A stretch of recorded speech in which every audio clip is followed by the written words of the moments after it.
ରଜରେ ସୁନାବେଶରେ ଦର୍ଶନ ଦେଲେ ମା ତାରିଣୀ। ରଜରେ ସୁନାବେଶରେ ଦର୍ଶନ ଦେଇଛନ୍ତି ଘଟଗାଁର ମା ତାରିଣୀ। ଆଜି ପହିଲି ରଜରେ କେନ୍ଦୁଝର ଜିଲ୍ଲାର ଆରାଧ୍ୟ ଦେବୀ ଘଟଗାଁର ମା ତାରିଣୀ ସୁନାବେଶରେ ଶ୍ରଦ୍ଧାଳୁଙ୍କୁ ଦର୍ଶନ ଦେଇଛନ୍ତି। କେନ୍ଦୁଝର ଜିଲ୍ଲାର ଗଣପର୍ବ ହେଉଛି ରଜ ପର୍ବ। ସ୍ଥଳ ବିଶେଷରେ ଏହା 3 ରୁ 5 ଦିନ ଯାଏ ପାଳିତ ହେଉଛି। ପିଠା ମିଠା ଏବଂ ରଜ ପାନ ଖାଇ ଦୋଳି ଖେଳି ରଜ ପର୍ବର ଆନନ୍ଦ ଉଠାଇଥାନ୍ତି ସମସ୍ତେ।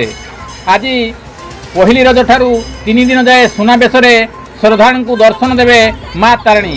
Gobinda Raut report, KD news Odia.